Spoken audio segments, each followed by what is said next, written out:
Hello साथियों, कैसे हैं आप लोग। उम्मीद है कि स्वस्थ होंगे और मस्त होंगे। तो आज हम बात करने वाले हैं फिर से हिंदी के ऑब्जेक्टिव क्वेश्चंस की। साथियों, आज की क्लास में हम लोग 100 ऑब्जेक्टिव क्वेश्चंस देखने वाले हैं जो सभी प्रकार के होंगे आपके बुक से और आपकी हिंदी व्याकरण से। तो जितने भी क्वेश्चंस आपके एग्जाम में बन सकते हैं सभी क्वेश्चंस इस पीडीएफ में इंक्लूड किया गया है। 3 घंटे 15 मिनट का ये पीडीएफ है।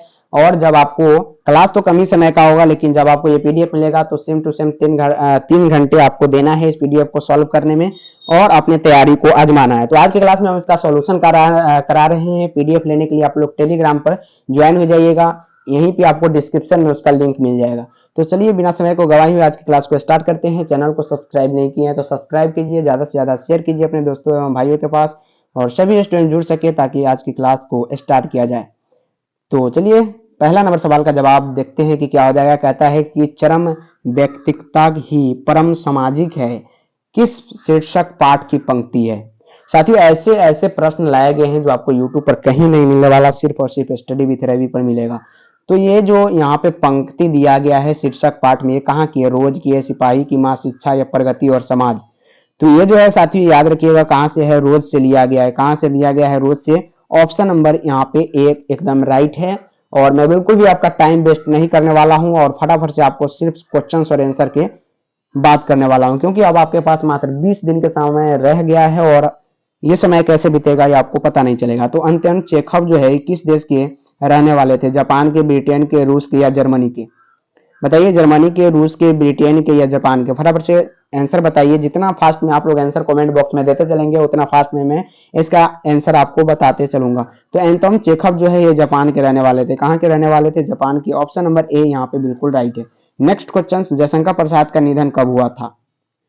1937, 1950, 1999, 2010 में। याद रखिएगा 1974 में इन्होंने जयप्रकाश नारायण थे वहां पे, सॉरी यहाँ पे जयशंकर प्रसाद है।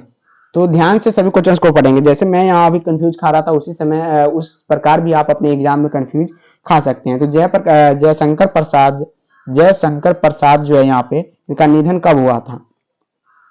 तो इनका निधन जो है 1937 में हुआ था। कब हुआ था, याद रखिएगा 1937। ऑप्शन नंबर यहाँ पे ए जो है बिल्कुल राइट हो जाएगा। फोर्थ नंबर क्वेश्चन है कि तुलसीदास का अस्थायी निवास स्थान कहाँ था।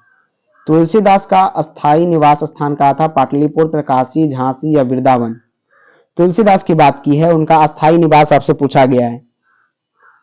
तो बताइए कि तुलसीदास का अस्थायी निवास कहाँ था। तो ये पाटलिपुत्र में था। कहाँ पे है, पाटलिपुत्र। ऑप्शन नंबर ए यहाँ पे इस प्रश्न के लिए राइट ऑप्शन है। नेक्स्ट क्वेश्चन, सूरदास का जन्म स्थान कहाँ था। बताइए सूरदास का जन्म स्थान कहाँ है। सीही है, अमेठी में है, बांदा में है या जयपुर में है।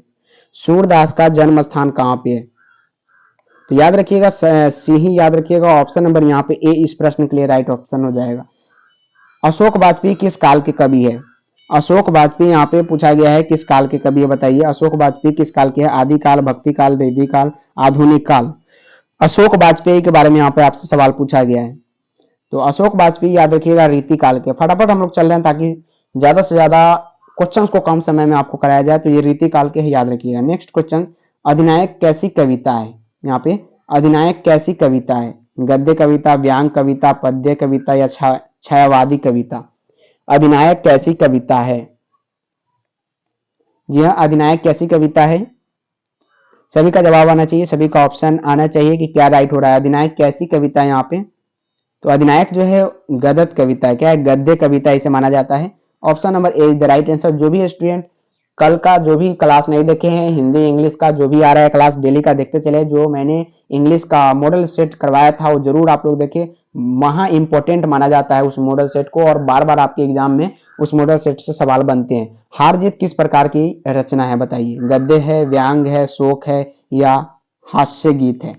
गद्य गीत है, व्यांग गीत है, शोक गीत है, हास्य गीत है। हार जीत में किस प्रकार की रचना वहां पे किया गया है। तो व्यांग गीत की बात की गई है। क्या, व्यांग गीत। ऑप्शन नंबर यहाँ पे बी जो है इस प्रश्न का राइट आंसर है। बालकृष्ण भट्ट के माता का नाम बताइए।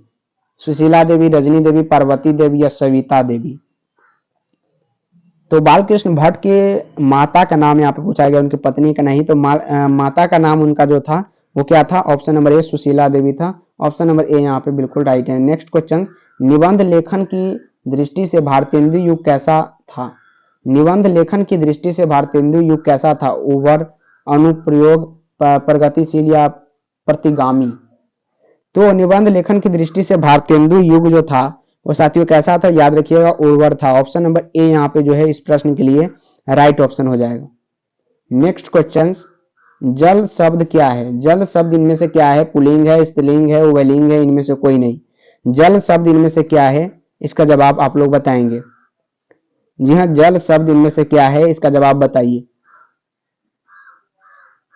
तो क्या हो जाएगा साथियों, यहाँ पे इनमें से कोई नहीं होगा। ऑप्शन नंबर यहाँ पे डी बिल्कुल राइट है। नेक्स्ट क्वेश्चन, देवता शब्द क्या है? देवता शब्द इनमें से क्या है? पुल्लिंग, स्त्रीलिंग, उभयलिंग, इनमें से कोई नहीं। तो देवता शब्द इनमें से क्या है बताइए।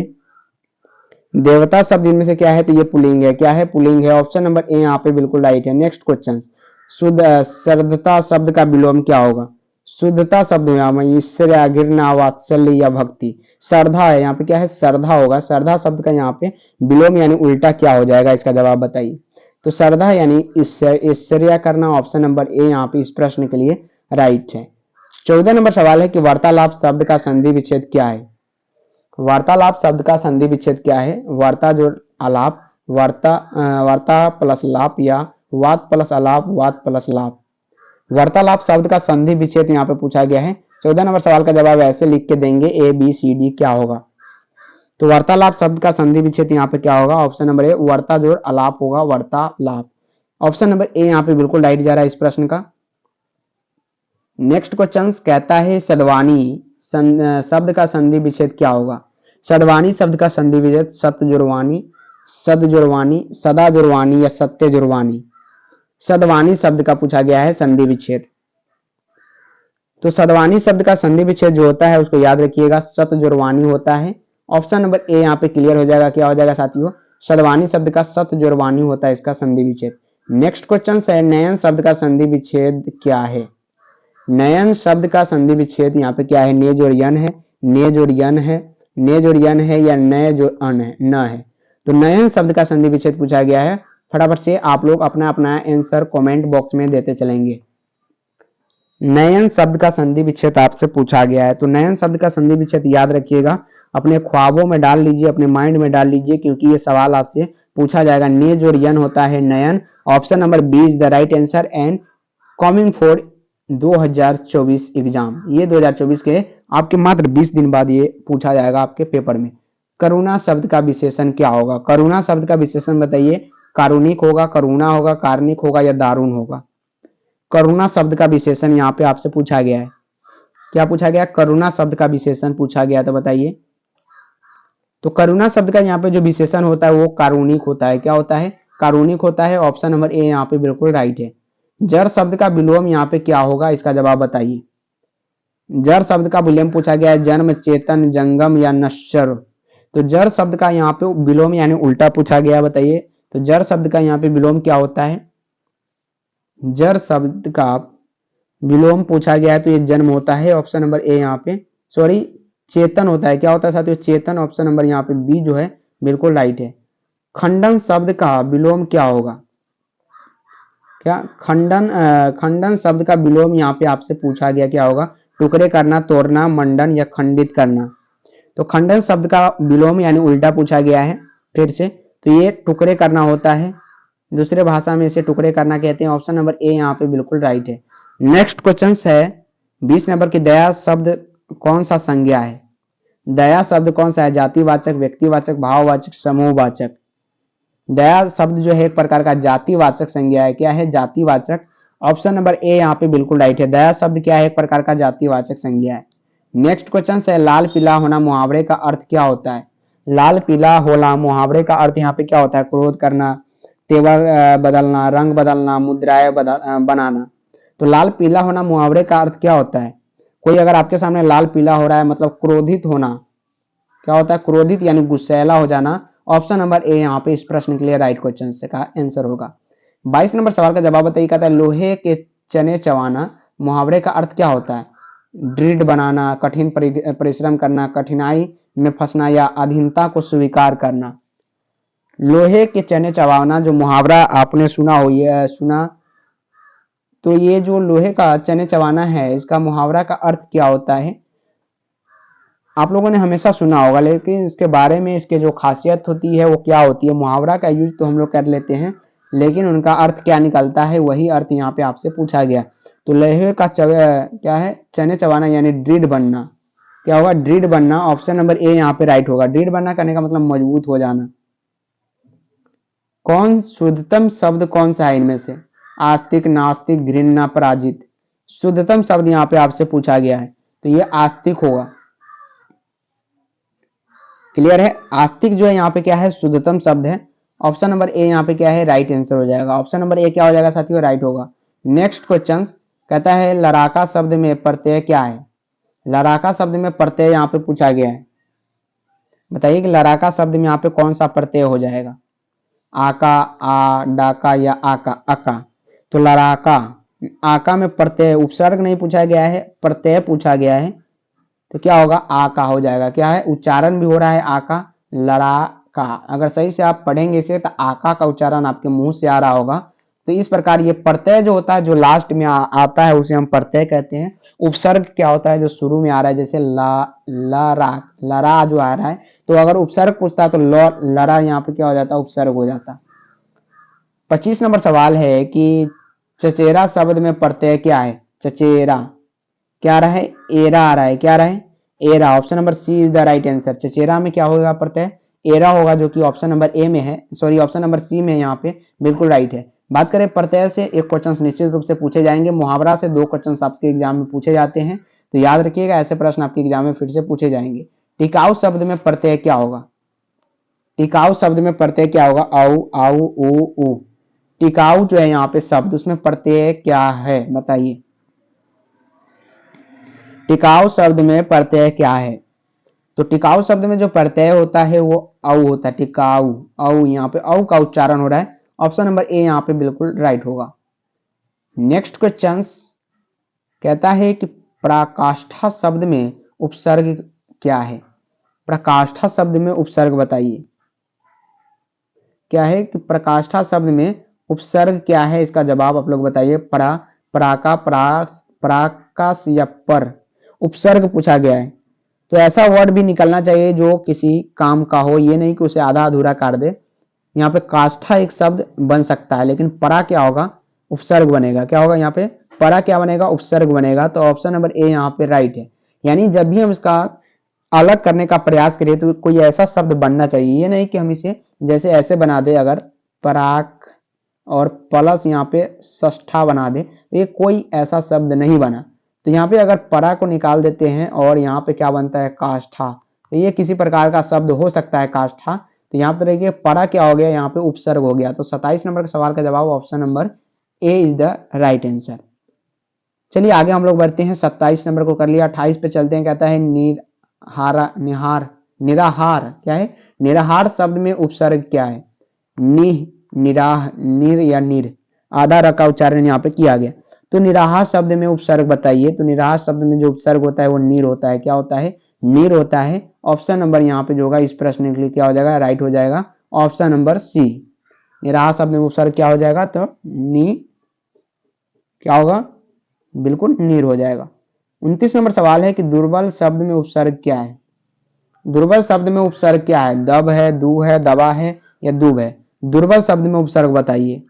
तो दुर्बल में जो उपसर्ग होता है याद रखिएगा, दब होता है। क्या होता है, दब होता है। दू जो होता है ये आधा है, इसको हम लोगों ने नहीं लेते हैं, उसको दब लेते हैं। 30 नंबर सवाल है कि हिंदी में पदबंध के कितने भेद होते हैं, 5, 10, 3 या 6। पदबंध के शब्द पूछे गए कितने भेद होते हैं हिंदी में। तो टोटल यहाँ पे जो होते हैं याद रखिएगा 5 होते हैं। ऑप्शन नंबर ए यहाँ पे बिल्कुल राइट है। नेक्स्ट क्वेश्चन, बोधा सिंह के पिता का नाम क्या है। बोधा सिंह के पिता का नाम पूछा गया है। बजीरा सिंह, लाना सिंह, हजारा सिंह या कीरत सिंह। बोधा सिंह के पिता का नाम यहाँ पे आपसे पूछा गया है, बताइए। इंपॉर्टेंट है, एमबीबीआई क्वेश्चन है आपके एग्जाम के लिए 2024 के लिए। लाना सिंह के क्या होता है, उसने कहा था का मुख्य पात्र होता है, याद रखिएगा। लेकिन यहाँ पे बोधा सिंह के पिता का नाम पूछा गया है, ये भी याद रखिएगा, वजीरा सिंह का बेटा था बोधा सिंह। ऑप्शन नंबर यहाँ पे ए जो होगा इस प्रश्न के लिए राइट आंसर हो जाएगा। क्या होगा, ऑप्शन नंबर ए यहाँ पे बिल्कुल राइट होगा।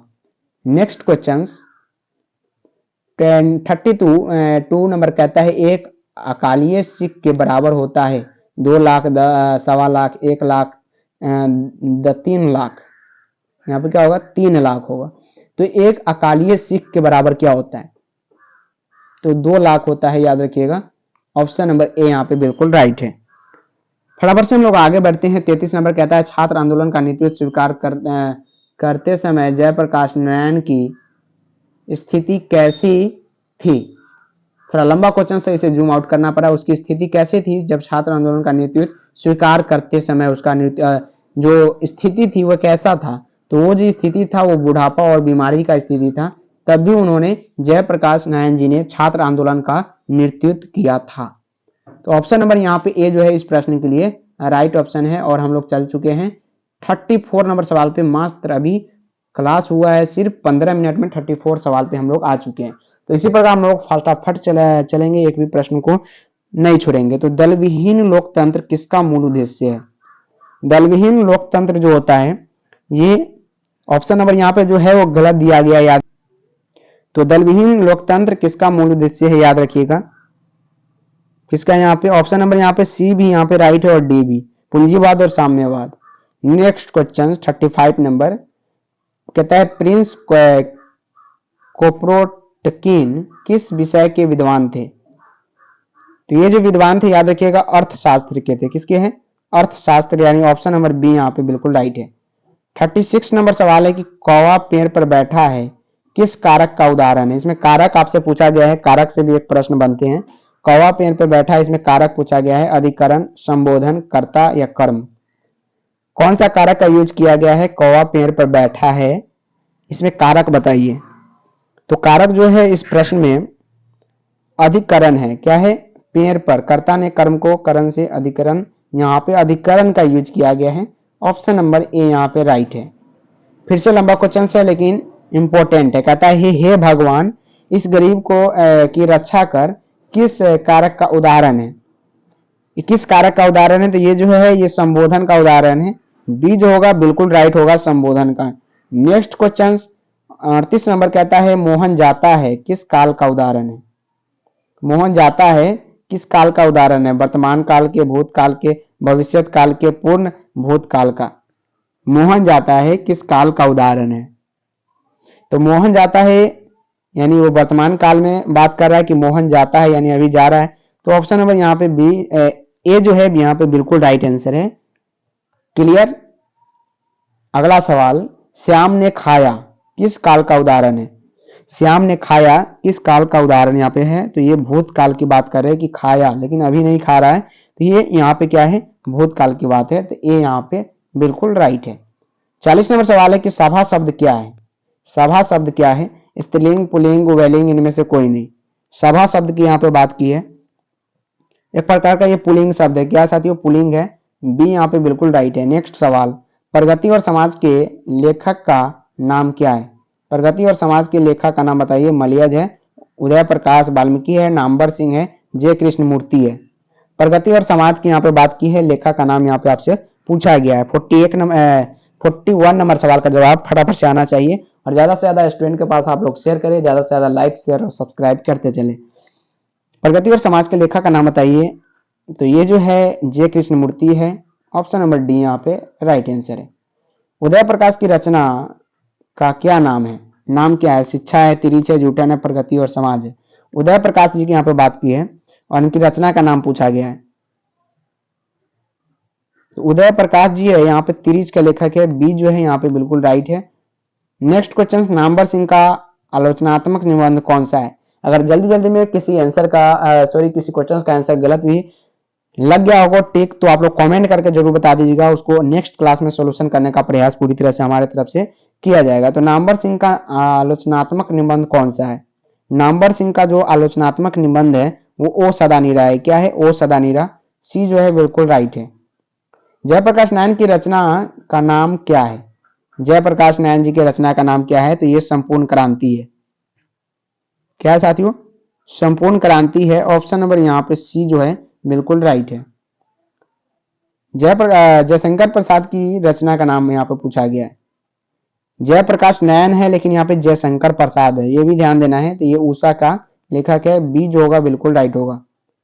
चंद्रधर शर्मा गुलेरी की कितनी कहानियां हैं? तो चंद्रधर शर्मा गुलेरी जी की टोटल के टोटल बात करें तो ये 50 कहानियां हैं। कितनी है? 50। नेक्स्ट क्वेश्चन, बालकृष्ण भट्ट किस काल के रचनाकार है? भारतेंद्र युग, भक्ति काल, रीति काल, द्विवेदी युग के। बालकृष्ण भट्ट जी जो है भक्ति काल के रचनाकार है।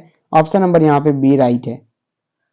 बातचीत के जरिए भाप बनकर क्या बाहर निकल जाता है? ईर्ष्या, द्वेष, मवाद या धुआं या क्लेश। तो बातचीत के माध्यम से जो भाप बनकर निकलता है उसे हम लोग कहते हैं द्वेष निकल जाता है। बी जो होगा बिल्कुल राइट होगा। उसने कहा था शीर्षक कहानी में किस वर्ष लिखी गई? तो उसने कहा था शीर्षक कहानी किस वर्ष लिखी गई थी? इसका आंसर बताइए। 1920 में, 1915 में, 1921 में या 1914 में।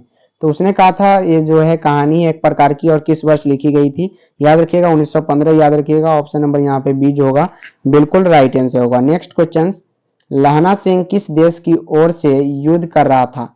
लहना सिंह किस देश की ओर से युद्ध कर रहा था? इसका जवाब बताइए। तो लहना सिंह जो है ये भारत की ओर से युद्ध नहीं कर रहा था, ये जो था युद्ध अलग अलग जगह से हो रहा था। तो लहना सिंह कहाँ के युद्ध? इंग्लैंड से क्या कर रहे थे? यहाँ पे युद्ध कर रहे थे। ऑप्शन नंबर यहाँ पे ए जो होगा राइट होगा। तांबा शब्द कौन सा संज्ञा है? तांबा शब्द यहाँ पे कौन सा संज्ञा है? तो ये द्रव्यवाचक है। ऑप्शन नंबर यहाँ पे बिल्कुल B is the right answer. Next question, राज्यपाल शब्द कौन सी संज्ञा है? तो राज्यपाल याद रखिएगा एक प्रकार का समूहवाचक है। सी यहाँ पे बिल्कुल राइट है। सभी प्रश्न आपके एग्जाम के लिए मोस्ट इंपोर्टेंट है और 2024 में छपने के लिए रेडी है। सूरदास शब्द कौन सी संज्ञा है? तो सूरदास जो है यहाँ पे जातिवाचक है। ऑप्शन नंबर ए यहाँ पे निश्चित रूप से पूछा जा सकता है कि सूरदास शब्द कौन सी संज्ञा है? तो एक प्रकार की जाति है, जातिवाचक की संज्ञा। ऑप्शन नंबर यहाँ पे ए जो है राइट है। कवि श्रेष्ठ कौन सा श्रेष्ठ शब्द जो है कौन सा समास है? तो ये तत्पुरुष समास है। क्या है? तत्पुरुष। चक्रपाणी शब्द में कौन सा समास है? तो चक्रपाणी शब्द जो है एक प्रकार का तत्पुरुष समास है। सी यहाँ पे बिल्कुल राइट है। आजन्म शब्द कौन सा समास है? आजन्म शब्द यहाँ पे कौन सा है? तो ये अव्ययभाव समास होता है। आ से अगर कोई भी शब्द यूज हो रहा है तो ये अव्ययभाव समास है। ऑप्शन नंबर ए यहाँ पे क्या होगा इस प्रश्न के लिए राइट आंसर हो जाएगा। नेक्स्ट क्वेश्चन, हाथ पैर कौन सा समास है? बताइए हाथ पैर यहाँ पे कौन सा समास है? तो अव्ययभाव समास है। हाथ पर यहाँ पे कौन सा समास है? अव्ययभाव। ऑप्शन नंबर सी यहाँ पे बिल्कुल राइट है। सफल शब्द जो है यहाँ पे विलोम शब्द क्या होगा सफल शब्द का? तो ये अक्षम हो जाएगा। क्या सॉरी यहाँ पे विलोम पूछा गया है, सफल शब्द का पूछा गया है। तो ध्यान से देखेंगे सफल शब्द का जो विलोम होगा वो विफल होगा। सी राइट आंसर होगा। प्रशंसा शब्द का विलोम शब्द क्या होगा? प्रशंसा करना यानी क्या होगा? निंदा करना। ऑप्शन नंबर ए भी यहाँ पे निश्चित रूप से राइट आंसर है। 60 नंबर सवाल है कि पीठ दिखाना मुहावरे का अर्थ क्या होता है? हार कर भाग जाना, हरा देना, हाथ देना, पराजित होना। पीठ दिखाना मुहावरे का अर्थ होता है वो हार कर भाग जाना होता है। पलटन का विदूषक कौन था? लाना सिंह था, वजीरा सिंह था, उद्यम सिंह था या वार्प सिंह था। तो पलटन का जो विदूषक माना जाता है उसे हम लोग किसे कहते हैं? वजीरा सिंह को। ऑप्शन नंबर यहाँ पे बी को बिल्कुल और लॉक कर लीजिए। नेक्स्ट क्वेश्चन, माया किस शीर्षक पाठ की पात्रा है? तो माया जो है यहाँ पे ये तो रोज की पात्रा है। कहाँ की है? रोज की। परमात्मा आपको सुखी रखे यह कथन किसका है? ये जो कथन है ये आगंतुक लड़की की है। ऑप्शन नंबर यहाँ पे ए जो है राइट है। भिक्षा जो मांगने आती है वो लड़की बोलती है परमात्मा आपको सुखी रखे। तो ये जो लड़की आई थी मांगने उसका है। सिपाही की मां शीर्षक एकांकी की संलग्न का अंग है। तो ये जो अंग है ये अंडे के छिलके तथा अन्य एकांकी के माने जाते हैं, संलग्न माने जाते हैं। ऑप्शन नंबर ए यहाँ पे 64 नंबर सवाल का जवाब हो जाएगा। नेक्स्ट क्वेश्चन, अशोक वाजपेयी ने राज्य की सेवा किस रूप में की? तो इसका भी यहाँ पे क्या है ऑप्शन थोड़ा मिसमैच है, याद रखिएगा। 65 नंबर सवाल का जवाब सी भी है। राजनीतिक के रूप में तो किया लेकिन अर्थशास्त्री भी थे। नेक्स्ट क्वेश्चन, विनोद कुमार शुक्ल को 1999 ईस्वी में कौन सा पुरस्कार मिला था? 1999 में साहित्य मनीषा पुरस्कार के रूप में स्वागत किया गया। और विनोद कुमार शुक्ल का जन्म स्थान बताइए। तो विनोद कुमार शुक्ल का जो जन्म स्थान है वो कहाँ पे है? याद रखिए वो सिर्फ दुर्ग और छत्तीसगढ़ याद रखिएगा, छत्तीसगढ़ याद रखिएगा, सिंपल सी, वहां से आपका क्वेश्चंस क्लियर हो जाएगा। बार बार ये सवाल पूछा गया है तो याद रखिएगा। नेक्स्ट क्वेश्चन, रघुवीर सहाय का जन्म स्थान कहाँ है? रघुवीर सहाय का यहाँ पे पूछा गया है, तो इनका जो जन्म स्थान है वो लखनऊ उत्तर प्रदेश, याद रखिएगा। ऑप्शन नंबर ए यहाँ पे राइट है। रघुवीर सहाय को उनकी किस कृति पर साहित्य अकादमी पुरस्कार मिला था? तो उनको जो साहित्य अकादमी पुरस्कार दिया गया था वो इत्तलम पर दिया गया था। किस पे? इत्तलम पर। मुक्तिबोध ने एमए किस विषय में किया था? बताइए, एमए मुक्तिबोध ने किस विषय में किया था? तो ये जो किया था वो संस्कृत में किया था। सी यहाँ पे राइट आंसर है। 71 नंबर सवाल को हम लोग बढ़ चुके हैं। कहता है दलित आत्मकथा की रचना शीर्षक पाठ कौन है? यहाँ पे दलित आत्मकथा एक प्रकार का आपके चैप्टर में दिया गया है, तो उसका जो है वो क्या है? जूठन है, तिरिच है, शिक्षा है, रोज है। तो दलित के बाद जूठन में किया गया है और उसे झाड़ू मरवाता है अपने विद्यालय में कौन? कलीराम। नेक्स्ट क्वेश्चन, उसने कहा था शीर्षक कहानी में किस शहर का चित्रण है? तो ये अमृत शहर का है। कहाँ का है? अमृत शहर का वहां पे चित्रण किया गया है। 72 नंबर सवाल का जवाब याद रखिएगा, सी यहाँ पे बिल्कुल राइट आंसर है। कुड़माई का अर्थ क्या होता है? ये सवाल एमबीबीआई है और बार बार आपके एग्जाम में पूछे जाने वाला सवाल है। कुड़माई का यहाँ पे शब्द अर्थ क्या होता है? विवाह, मंगनी, तिलक, गौना। तो कुड़माई का यहाँ पे क्या होता है? मंगनी होता है। ऑप्शन नंबर यहाँ पे बी जो होगा इस प्रश्न का राइट आंसर होगा।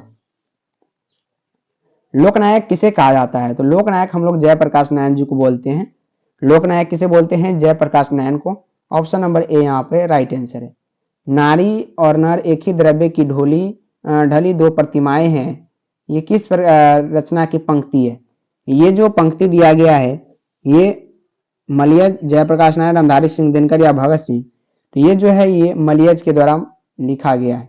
नेक्स्ट क्वेश्चन, ओ सदा निरा शीर्षक पाठ का संबंध किस विधा से है? तो ये जो संबंध है ये उपन्यास से है। कहां से है? उपन्यास। ऑप्शन नंबर ए यहाँ पे राइट आंसर है। चार कैसे ताल है? गहरे, उथले, चौड़े, लबालब कैसे है? चौड़ कैसे ताल है बताइए? तो ये जो है चौड़े है। नेक्स्ट क्वेश्चन, रामपुरवा कहाँ है? रामपुरवा यहाँ पे कहाँ है? तो रामपुरवा जो है ये नवगछिया के पास था। ऑप्शन नंबर यहाँ पे ये 30 चैप्टर से उठाया गया सवाल है। नेक्स्ट क्वेश्चन कहता है गंडक नदी का जल सदियों से कैसा रहा? तो गंडक नदी का जल कैसा रहा? शांत हमेशा रहा। ऑप्शन नंबर यहाँ पे क्या है इस प्रश्न के लिए? बी राइट है। नेक्स्ट क्वेश्चन है सिपाही की मां निम्नलिखित में से कौन है? तो सिपाही की जो मां है निम्नलिखित में से कौन है? बिस्नी, मुन्नी, चुन्नी, कुंती। कुंती तो क्या है? पड़ोसी है। कुंती कौन है साथियों? पड़ोसी है, याद रखिएगा। लेकिन यहाँ पे सिपाही की मां पूछा गया है, कौन है? तो बिस्नी है। ऑप्शन नंबर यहाँ पे ए राइट है। देश पर मर मिटने वाले लोग कौन सा यहाँ पे प्रबंधक है? तो ये जो प्रबंधक का यूज किया गया है ये संज्ञा प्रबंधक है। बी यहाँ पे बिल्कुल राइट है। बादल घिरे और मयूर नाचने लगे कौन सा वाक्य है? तो ये मिश्र वाक्य है। कौन सा है? मिश्र वाक्य। बी यहाँ पे राइट आंसर है।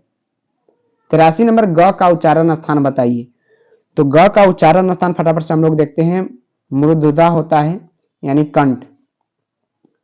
च का उच्चारण स्थान क्या होगा? तो च का उच्चारण स्थान जो होता है वो ये भी ऑप्शन नंबर सी से ही होता है। फ का उच्चारण स्थान यहाँ पे पूछा गया है। तो ऐसे प्रश्न को मात्र नैनो सेकेंड में करके आगे बढ़ जाना है। तो ये जो होता है ओष्ठ से होता है। फ।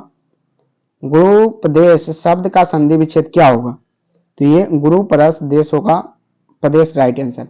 हताहत शब्द का संधि विच्छेद बताइए। जितना फास्ट में हम करा रहे हैं यहाँ पे सोल्यूशन, यूट्यूब पर आपको कहीं नहीं मिलने जा रहा। तो हताहत शब्द का यहाँ पे संधि विच्छेद क्या होगा? हत जोर प्लस त, या तो हम डायरेक्ट आंसर की बात करते हैं। हताहत शब्द का संधि विच्छेद यहाँ पे क्या हो जाता है? हता जोर हत होगा। यहाँ पे क्या होगा? हता जोर हत। यहाँ पे ऑप्शन नंबर ए राइट होगा।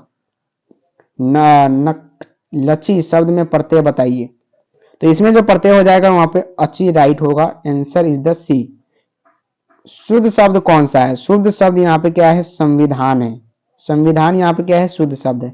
नायक शब्द का स्त्रीलिंग रूप क्या होगा? तो नायिका हो जाएगा। ऑप्शन नंबर यहाँ पे ए राइट है। माँ किसके भय से अपने लाल को गोद से नहीं उतारती है? कीड़ों की भय से, शीत के डर से, गिर पड़ने की डर से, मिट्टी लगने की भय से। तो ये कीड़ों की भय से नहीं उतारती है। पुत्र वियोग से मां का जीवन कैसा हो गया है, तो सूना सूना हो गया है। ऑप्शन नंबर ए यहाँ पे राइट आंसर है। जूठन शीर्षक पाठ हिंदी साहित्य के कौन सा विधा है? शब्द चित्र है, रेखा चित्र है, निबंध है, आत्मकथा है। तो जूठन जो है एक प्रकार का क्या है, शब्द चित्र है। कलीराम हेडमास्टर किस पठित पाठ का पाठ है, तो ये क्या है, जूठन से है। कहां से, जूठन। ऑप्शन नंबर यहाँ पे बी जो होगा इस राइट आंसर होगा। नामवर सिंह के ललित निबंध का नाम बताइए। तो इनके जो ललित निबंध है वो बकल मुख्द है, मखुद है, याद रखिएगा। अंडे के छिलके के रचनाकार का नाम क्या है, तो फटाफट से इसका मलियज याद रखिएगा। अगला सवाल का जवाब बता दीजिए। क्लर्क की मौत की लेखक का नाम क्या है? लेखक का नाम इसका क्या है, तो ये अंतोन चेखव है। 98 नंबर सवाल, ज्ञानेंद्र पति के माता पिता का नाम क्या है? ज्ञानेंद्र पति के माता पिता का नाम क्या है? सरल देवी और देवेंद्र प्रसाद चौबे, निर्मला देवी और परमानंद वाजपेयी, कलावती और हरदेव शाह, या रेमा देवी और राजा सिंह। ज्ञानेंद्र पति के माता पिता का नाम जो है ये सरल देवी और देवेंद्र प्रसाद चौबे। रघुवीर सहाय के पिता का नाम क्या था? तो 99 नंबर सवाल का जवाब वकील थे। क्या थे पिता, ये पूछा गया, तो वो वकील थे। और आज का लास्ट सवाल है कि डरा हुआ मन बेवन जिसका बाजा रोज बजाता है, इस पंक्ति में किस शीर्षक की कविता है? तो ये जो है याद रखिएगा, ये छप्पे से लिया गया है। तो आज के लिए इतना ही। टोटल के टोटल 100 सवाल था और यहाँ पे सब्जेक्टिव क्वेश्चंस भी है, इसे आप सॉल्व कीजिएगा। टोटल आपको टाइम दिया जाएगा 3 घंटे 15 मिनट। तो तब तक के लिए साथियों इतना ही। पढ़ते रहें, बढ़ते रहें। आज के लिए इतना ही, फिर से मिलेंगे नेक्स्ट सॉल्यूशन क्लास में। तब तक के लिए bye bye, take care and जय हिंद, जय भारत।